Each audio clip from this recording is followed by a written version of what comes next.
Hello and welcome back to another reaction. In this occasion, Avatar: The Last Airbender Season 3 Episode 19.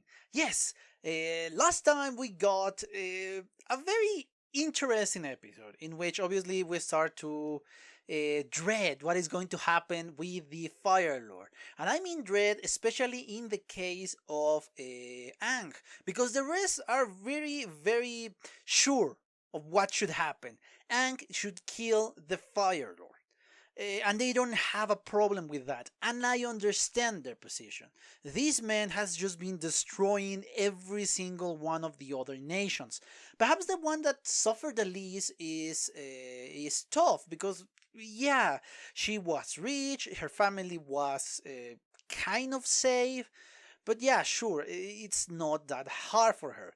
For her, it's another business entirely, and her business is kind of being resolved by going with the rest of the group. She has now her freedom, and her ability to earthbend is being highly appreciated, and she's been loved.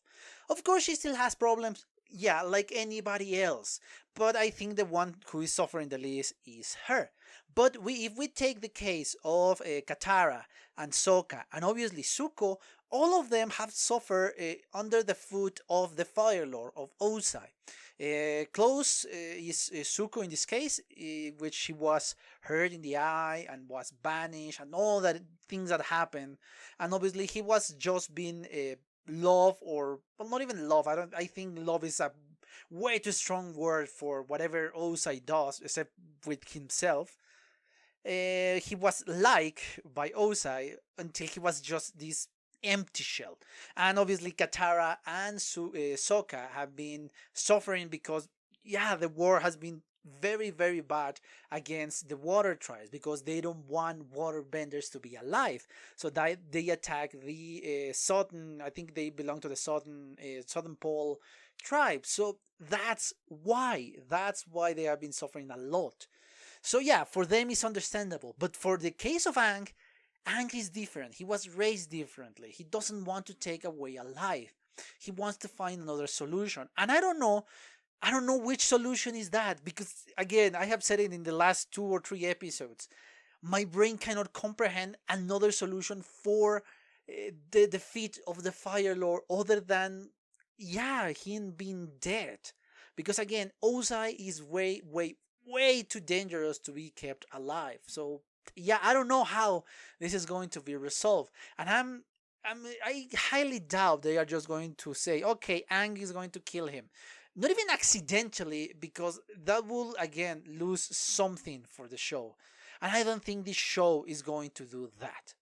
But anyway, I'm starting to ramble way too much in this presentation. Let me just remind you that if you enjoy the content of the channel, please consider a subscription and turn on notifications. If you enjoy the video, please give me a thumbs up and leave a comment so I know what you think about my reaction, the episode, or my analysis in the end.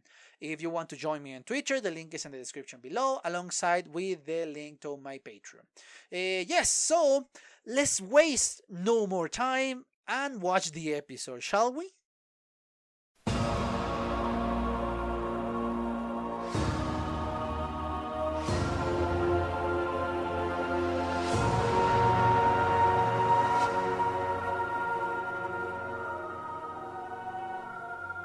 Okay, I'm back. I just watched a second time the 19th episode of the series. And as I said during the end of my reaction, it is a very complex episode, at least in my mind. We have again two sides of the episode. The more connected to the Earth side of the spectrum, and the other one more connected to the spiritual side of the spectrum. We have our heroes, we have our group that we're looking for Aang. And honestly, at the beginning, I thought June was going to have a heavier, a heavier role in this story. But no, she was just kind of used to connect this group to Uncle Iroh. Obviously, I thought they were going to try to find Aang, but that was impossible for certain circumstances. But now they find Uncle Iroh. Oncolairo has been a very important character during the entirety of the series. And again, I guess they were planning to use in Oncolairo a lot more than what they use him in this third season. But the unfortunate death of Mako, or I think it's Mako, the correct pronunciation, put a halt into that moment. Yes, you can hear that this is not the original voice of Mako. It's pretty good, don't get me wrong. Don't get me wrong that Oncolairo's voice, new voice, is pretty good. But obviously you still can hear that, you can still feel that it's not the original, especially after knowing what we know, obviously. So it is interesting to see that. It is interesting to know that obviously that tragedy happens. But we know that Oncolairo is important. And not only that, we not only get Oncolairo, because I was just so excited for Oncolairo that I was so happy, but we get previous masters of different arts, and we meet actually 4 masters, and I found it interesting because it's the same amount of avatars that we get to meet, and it's almost the perfect balance between these old masters and the old avatars before Ankh. We got obviously Baku, who is the water master of Katara, and the new grandfather of Katara and Sokka. And it's a funny moment, and it's a heartwarming moment to see this one. Then we have Young, the Fire Master, the old one, the one who doubts about himself, about his own, not his own abilities, but he doubts that the fire could do any good for the world. So yes, he's an old master, but he's still doubting. I don't know if this is going to come into place in the future, or thanks to the circumstances in which they find themselves, it's going to be other stuff completely. Then we have Bumi, obviously the Earth Master, the one I thought it was going to be the Earth Master of Aang. That was not the case, but he's an amazing Earthbender. And it was shown in this kind of flashback, how he liberates a city, an entire city, all by himself. Yes, the Firebenders could not bend, he used the opportunity of the eclipse to destroy and to defeat these Firebenders and kind of isolate the city so they cannot enter said city. And he was amazing. Again, Bumi was probably the most powerful Earthbender in existence. I think so, because of the capacity, sorry about that, the capacity of even moving the earth without even touching the earth, the ground. So yeah, he's pretty strong. But he has a lot more experience, decades and decades of experience. But I honestly keep saying, Toph is the strongest Earthbender in existence, because she created a new kind of fucking Earthbending, the metal fucking bending. So yes, I am still 100% sure that Toph is going to be the most powerful Earthbender in existence. She's that amazing. Give her a good few years, and I'm not talking decades, good few years, and she's going to be more powerful than Bumi. I have that feeling, man. I have that feeling. And then obviously we can have our Airbender, because they all were annihilated 100 years ago, thanks to Sosen. So yeah, and the comment. So yeah, that's the problem. But I think a good substitute, let's say, is the Sword Master, Sokka's old Sword Master, because, and this is obviously just a mere theory or a thought that I have, is the flexibility and dynamic of this old master with the sword, how he moves, how he behaves, is very similar to airbending.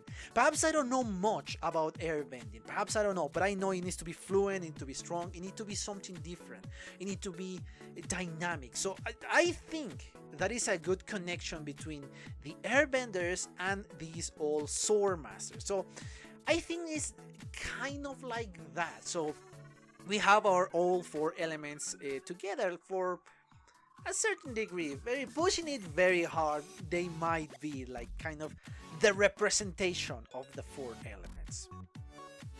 And obviously we move forward, and this is a very... No, I'm gonna leave this to the end. The reconciliation between Zuko and his uncle is wonderful. And then we got to see the destiny of everybody. The destiny of something that is going on, and everybody has their own destiny. And I love how Uncle Iroh is portraying the defeat of the Fire Lord. That it cannot be done by any other one than the Avatar. Because even if him, as a very strong firebender, Uncle Iroh as a very powerful firebender, he is not sure that he is capable of defeating Ozai. He is not sure of that. And not only that, even if he managed to defeat Ozai, and there is a big if according to Uncle Iroh, it's going to be seen as just another power-hungry person that trying to grasp the throne for himself. And perhaps even if he abandons the throne, he just wanted to put his favorite nephew there, and he's going to be controlling the nephew behind curtains. So I understand the reasoning here, that everybody has a role to play. And in this case, the role of Uncle Iroh is to recover Ba Sing Se, thanks to the vision that he has.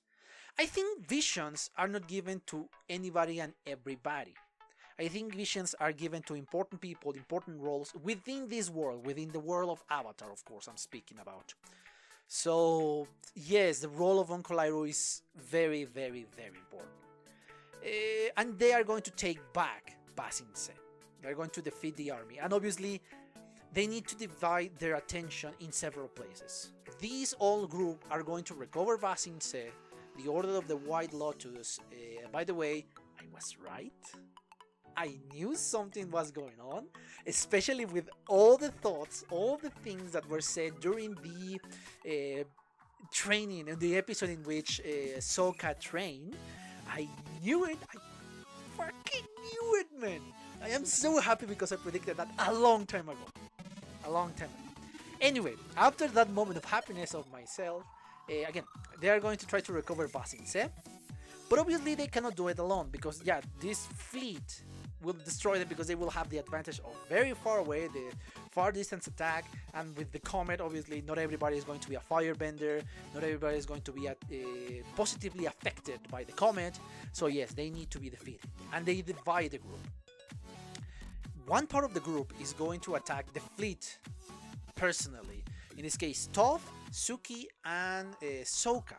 They are going to attack the fleet. I don't know why them, but I cannot wait to see this. And then another one is going to try and defeat Azula, the new Fire Lord Azula. Because yes, according to Ozai, he is no longer the Fire Lord, he's the Phoenix King or some bullshit like that. And they are going to try to defeat Azula. In this case, Zuko and Katara. Obviously, Zuko, because he knows how to redirect lightning, which is something very prolific in Azula's hands. And Katara, because she is a waterbender. She has a certain advantage against Azula. It's going to be very exciting. It's going to be very, very, very exciting and very interesting to see all these battles. And obviously, the main goal of this is to defeat Ozai. And that is going to be on the hands of Aang. Aang is going into a spiritual journey. Not directly as a spirit, but is going to be in a spiritual journey. This turtle can isolate this terrain. And yes, this giant lion turtle, I think it was. I thought it was at the first a lion, because yes, that is kind of the head of a lion in the Chinese representation. So that's why I think that is a lion, but then it clarified it was a turtle lion. So yeah, the shell should I give it away. It's like, and yeah, this show tends to combine two animals and create another one. Anyway, moving on. Yes, this spiritual journey we encounter four avatars. The first one is obviously Roku, who show way to mercy and is trying to correct the mistakes of his past life, of his life actually, and saying, okay, you need to be merciless, because when I show mercy, Sousen take advantage of that mercy. And then we have Kiyoshi. You need to show justice. It's the only thing that is going to prevail. Because yes, even if I don't directly kill the Despot King of the Earth Kingdom, I would have done it. He was continuing with this path. So yeah, she was just, justice is the most important thing. Avatar Kurok. He was a very laid back avatar. And obviously this laid back attitude create a problem for him. So yeah, he said you need to shape your own destiny. You have the power of the avatar. The avatar can shape destinies. It's not like a normal person, and you need to shape your destiny and save the world. Everybody is telling him that he needs to be proactive. And then the last avatar we saw is Avatar Yang Cheng. I hope I'm pronouncing that name correctly. Is you need to sacrifice your own personal needs, in this case spiritual needs, because Aang, obviously his spirit is saying that you should not kill, you should reach enlightenment by not killing, by protecting every single being and using violence just in case of defense, but never mortal violence. You need to protect yourself, okay, use it, but after that, forgive and forget. That is the philosophy of the air nomads, of the monks. But obviously this is another situation, and I love how it's portrayed by Avatar Yang Chen, because yes, she's an air nomad too. She understands what is the deal with Aang. She is the closest one to his philosophy. So when she says, okay, but you are the Avatar, you are not a normal monk. If you were just an air nomad, a normal monk, it wouldn't be a problem because you will reach enlightenment. But you are created solely to protect this earthly world. So that's why you need to sacrifice your own personal needs, your own personal feelings, your spirit in order to save the world, because that is your duty. And this is when Aang starts to analyze, okay, yes, they are right, but obviously he's still conflicted. Because that makes sense. And I love how they portray this conflict within Aang. It's not just a mere conflict of one episode. They are been building this conflict during the entirety of the series, but more strongly in these last 3 or 4 episodes. It's not just a mere mention and the next episode will mean nothing. They are making this to mean something. And then he discovers, obviously, the lion turtle. And that is, I guess, based on some turtles that real life, because I have seen an animal that looks like a turtle that has an island, looks like it has an island on its back. So yeah, perhaps based on that.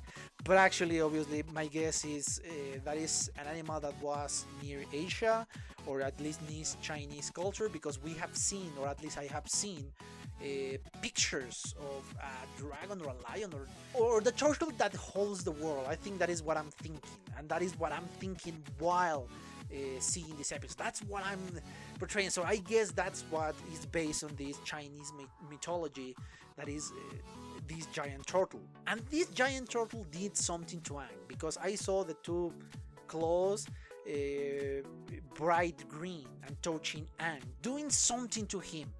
What? I have no idea. And that is what I said, that I have more questions than answers. What is going on?